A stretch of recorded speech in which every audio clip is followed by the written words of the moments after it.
Salut Jay, Salut. ça va? So. Arrives-tu d'un tour de moto? Non, Non. non, pas du tout. Ta commotion? Ma commotion, pour ceux qui sont pas au courant, j'ai enlevé mon carcan. Il m'est arrivé un petit incident il y a 2 semaines. En montant à genoux dans le lit, dans la noirceur, dans le sous-sol. J'avais décidé d'aller dormir dans le sous-sol.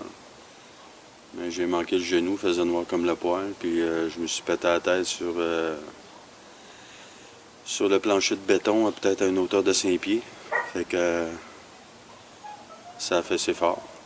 Et puis j'ai été chanceux de ne pas me casser le cou.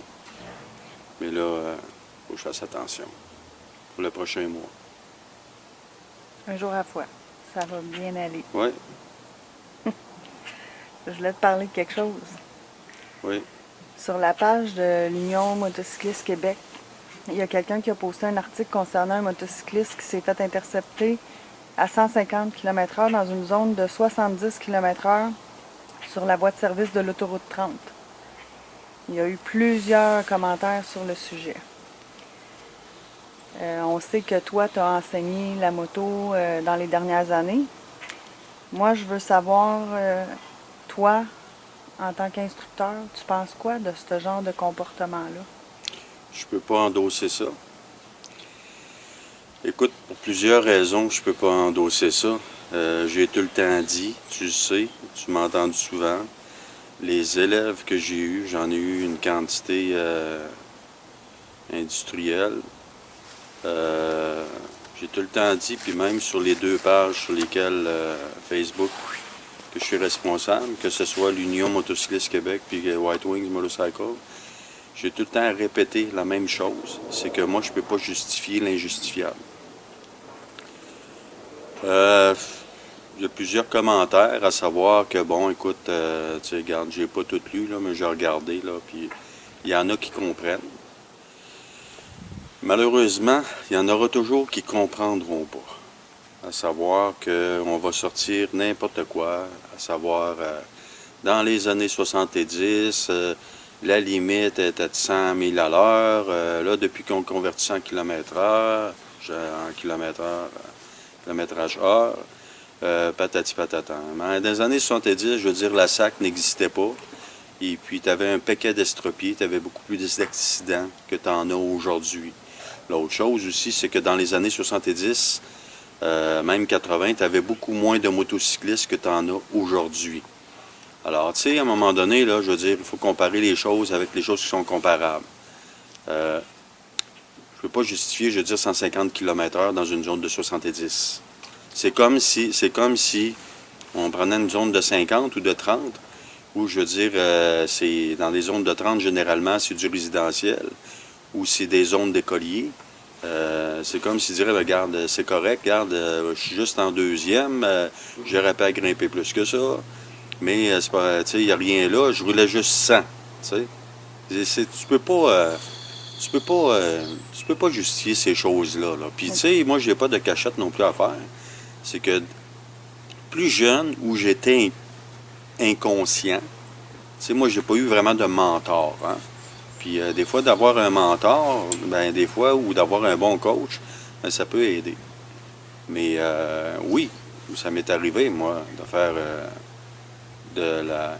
Il y a de l'excès de vitesse, puis il y a de la haute excès de vitesse. OK?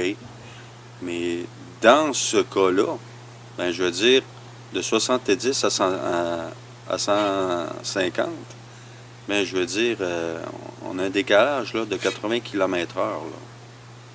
En plus, la personne roulait, je veux dire, avec un permis déjà sanctionné. Comment, je veux dire, on peut justifier ça? On ne peut pas justifier ça. Regarde. Tu sais, Kim, j'ai... quand bien même que, sachant comment est-ce que le monde de la moto est, quand bien même que je l'expliquerais, que je ferais 56 courbettes pour l'expliquer, quoi que ce soit, ils vont pas comprendre. T'as des gens qui, le Q-tip, s'il va rentrer, hein? Puis, t'as des gens, je veux dire que C'est comme essayer de rentrer un Q-tips dans une brique. Peu importe ce que tu vas faire, là, peu importe ce que tu vas dire, peu importe ce que tu vas expliquer, ça ne rentrera jamais. C'est une image, mais je veux dire, ça dit tout, là. Oui, effectivement. Ce genre de comportement-là, ça a-tu vraiment un impact sur l'ensemble des motocyclistes? Oui. Dans quel sens?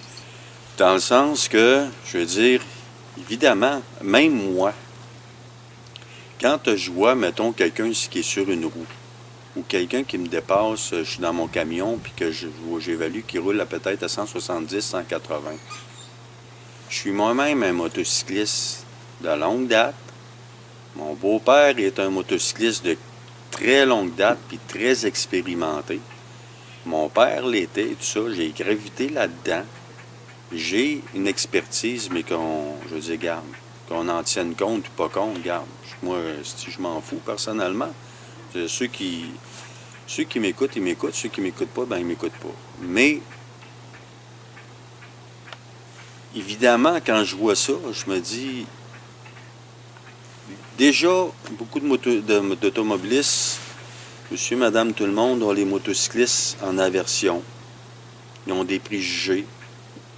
J'essaie d'améliorer ça et de me battre contre ça depuis nombre d'années. Puis, plus ça va, puis plus j'ai l'impression que non, on n'avance pas, on fait du surplace. Puis ces gens-là, ces personnes-là, ben malheureusement, vont faire mal paraître les bons motocyclistes. Ça en prend un, deux, trois, puis à un moment donné, quelqu'un, son idée est faite. C'est ça qui est triste, c'est ça qui est plate, c'est ça qui est dommage. Et le pire, c'est que les motocyclistes banalisent ce genre. Tu sais, c'est pas grave, c'était juste 150 dans une zone de 70. S'il avait été sur l'autoroute à 100, ça aurait passé. Les gens banalisent. Pourquoi les gens banalisent comme ça? C'est un chauffeur à risque, on s'entend là-dessus. Chauffeurs à risque, ils n'ont pas conscience qu'ils ne sont pas dans une voiture. Il y en a qui ont comparé avec la vitesse des voitures. Tu ne peux pas comparer avec la vitesse d'une voiture. Est-ce que j'endosse une voiture qui va rouler 160? J'ai déjà roulé assez. J'endosse pas ça. Est-ce que je roule encore assez? Non. Non. Pourquoi? Il y a plusieurs raisons. Tu sais, comme j'ai déjà dit, j'ai rien à cacher. J'ai déjà été innocent. Tout passe par l'éducation. Heureusement, je suis encore en vie. Mais j'ai vu puis j'ai vécu des expériences qui sont pas drôles. J'ai vu des expériences dramatiques, des fins dramatiques. À un moment donné, j'ai dit que de voir des enfants s'accrocher après le cercueil de leur père, des petits bouts de chou, en pleurant, puis écoute, c'est une image qui ne s'oublie pas. Puis tu sais, je pourrais en compter bien d'autres, là. Mais on a tendance à se comporter en moto un peu sur les chemins publics et tout ça, je veux dire, comme si c'était une voiture. C'est pas une voiture, c'est une moto. Puis une moto, ben, t'as beau être le meilleur conducteur auto, le meilleur technicien, OK? Je me mettrai même pas là-dedans, là, OK? Je vais rester humble. Mais t'es pas à l'abri d'une défaillance mécanique, d'une chaîne qui va casser ou quoi que ce soit.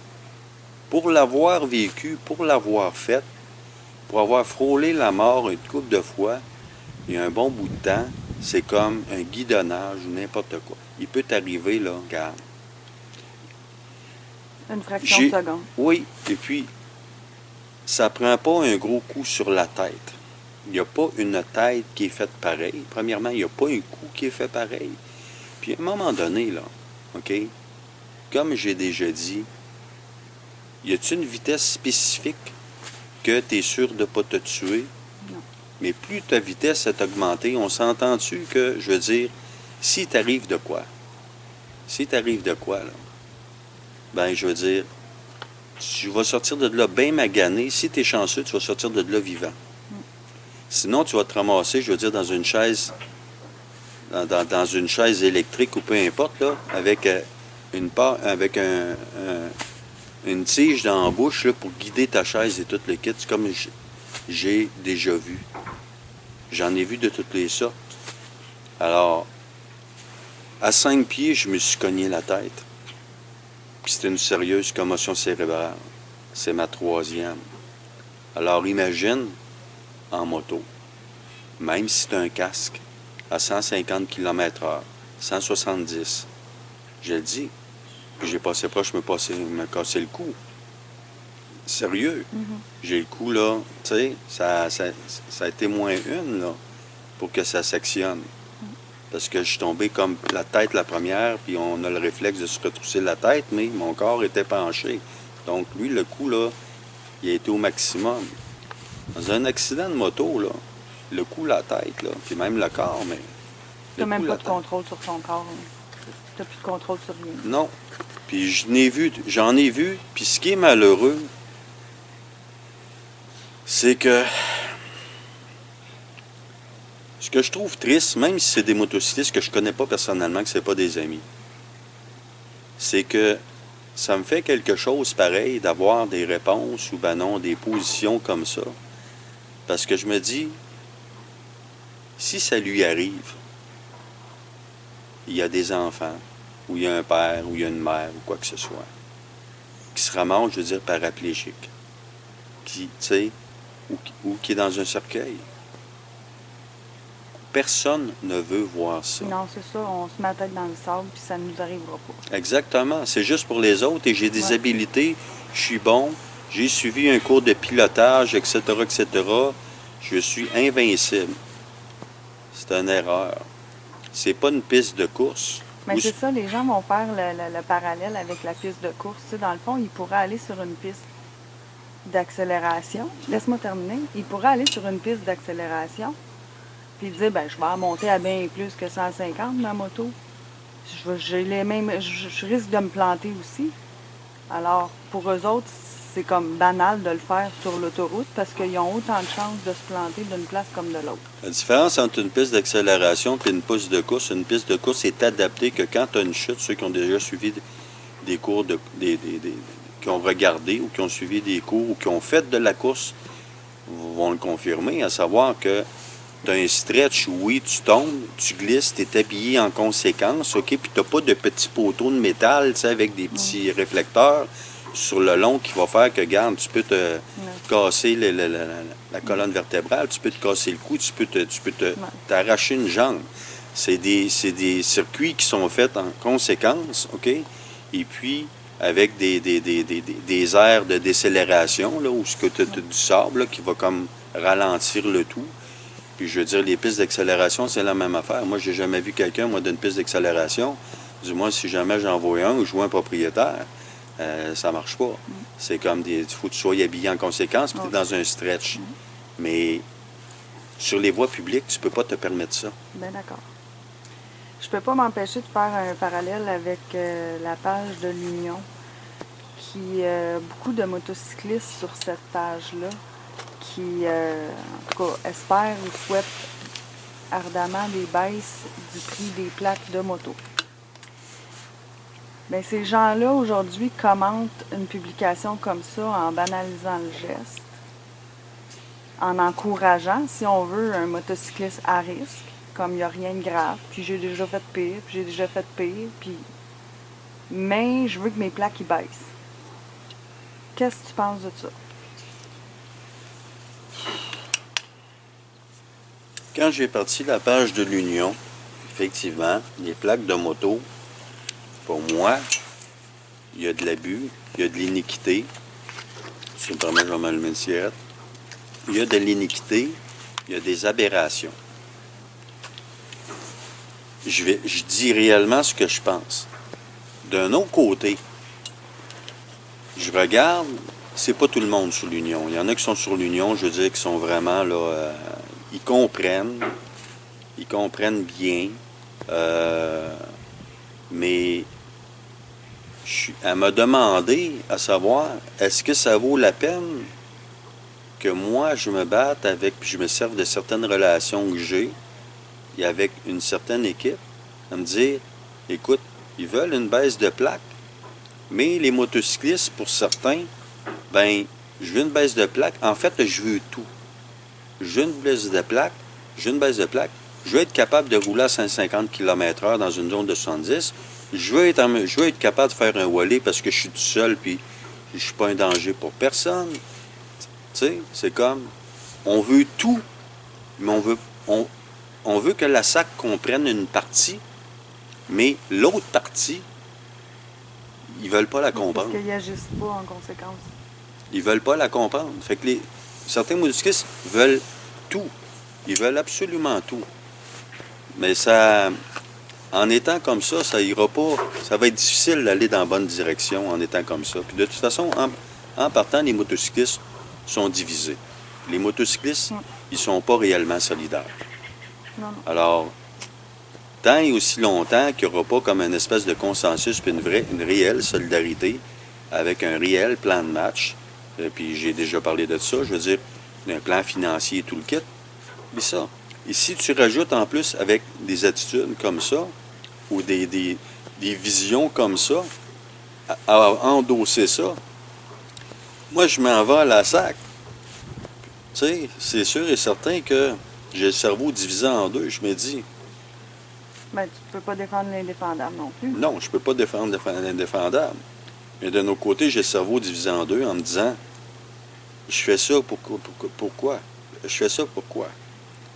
Je le fais, l'intention est bonne, je le fais pour les motocyclistes qui sont responsables, puis oui, ils sont lésés, mais je regarde une autre partie, puis je me dis, est-ce qu'ils méritent que je mette ce temps-là et cette énergie-là, là?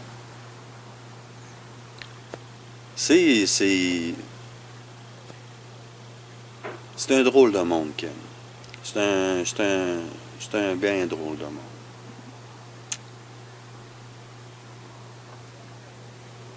As-tu des recommandations à faire pour la saison qui s'en vient? Les recommandations que j'aurais à faire pour la saison qui s'en vient. Est-ce qu'on va commencer à se déconfiner, là? On va pouvoir rouler? Oui, on va commencer à se déconfiner, commencer à rouler. Mais il y en a qui vont commencer à rouler. Il y en a qui vont être excités, sont impatients de commencer à rouler. Et l'excitation et l'impatience, c'est comme un enfant que tu fais retarder ou peu importe. Quelqu'un qui désire ardemment quelque chose, puis que tu le fais patienter un peu plus, patienter un peu plus, un peu plus, un peu plus. Là où je me dis, c'est quand la majorité vont tomber sur leur moto, est-ce qu'ils vont être encore ils vont être conscients que je débute ma saison de moto. Faut que j'y aille mollo. Ça fait une secousse que j'ai pas embarqué sur ma moto. Faut que je fasse un petit peu de circuit fermé. Faut que je la redécouvre. T'sais. J'ai souvent comparé la moto à une conjointe, une nouvelle conjointe. T'sais. Quand même que, je veux dire, 6 mois que tu n'as pas vu ta conjointe, ou ça fait 7 mois, ben, quand tu la revois, je veux dire, ou tu te réajustes un peu, parce que ça fait 7 mois que tu t'es pas vu. Puis encore pire quand tu changes de moto. C'est comme si tu changerais de conjointe. Elle va pas réagir pareil comme l'autre avant, là. Elle risque d'être plus capricieuse, tu sais. Fait que, tu sais, c'est ça, mais... Ils sont toujours moins capricieuses au début. Exactement, elles sont toujours moins capricieuses au début, ouais. Par expérience, ouais. Ah oui. Mais... De faire du circuit fermé en débutant une saison de moto. Y a-tu bien du monde qui le fait vraiment, tu penses? Je pense pas. Non. C'est toujours quelque chose que j'ai toujours fortement conseillé de faire.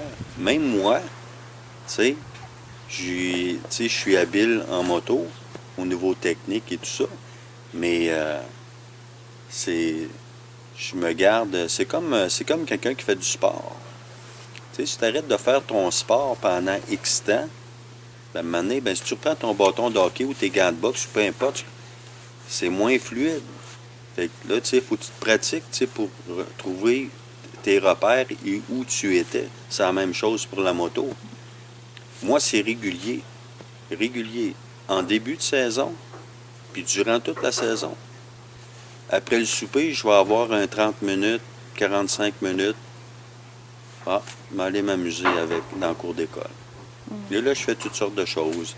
Freinage d'urgence, je le pratique constamment. L'évitement d'obstacles, je le pratique constamment. Les virages extrêmement serrés vers la gauche, vers la droite. Un freinage d'urgence, je veux dire, alors que la moto est bien penchée. Toutes sortes de choses. C'est payant, ça. Ça a toujours été payant. Plus quelqu'un fait ça régulièrement, plus c'est payant. C'est parce que tu développes des automatismes. Puis tu l'as vu l'année passée avec Marie-Lou en arrière de moi. Tu sais, j'ai pas été nerveux rien, mais on rentrait dedans, on fessait. Mais les automatismes ont sorti toutes seules. Toutes seules. Ça s'est fait là comme nice and sweet. Mais si j'aurais pas ces automatismes-là tellement ancrés, bien évidemment que je veux dire que je me faisais bien mal, puis la petite aussi en arrière de moi, d'ailleurs, a eu bien peur, mais tu sais, ça a été comme, garde, c'est un automatisme, tu sais, puis ça, ben j'arrête pas de le répéter. Je suis content parce qu'il y a beaucoup de mes élèves, il y en a beaucoup que j'ai encore un contact avec, et puis qui l'ont compris. Tu sais, qui l'ont compris, et je le sais qu'ils le font. Peut-être pas autant que j'aimerais qu'ils le fassent, mais je sais qu'ils le font. Puis il y en a même qui me disent en début de saison, j'aimerais ça aller rouler avec toi, Jay, pour que tu nous mettes ça à la coche ou que tu nous montres des affaires. Pas de problème, ça me fait plaisir. Pour moi, c'est un plaisir, c'est pas une corvée. C'est bien. Ben moi, je te souhaite que ta commotion dure pas trop longtemps pour que tu puisses embarquer sur ta moto, parce que tant que c'est pas réglé, tu pourras pas embarquer sur ta moto. Ben ça, c'est ma décision à moi, mais ma décision n'était pas... de toute façon, j'étais pas pour plaquer ma moto avant le 1er juin. Bon, ben sur ça, je te souhaite une bonne saison. Ben, je te remercie beaucoup.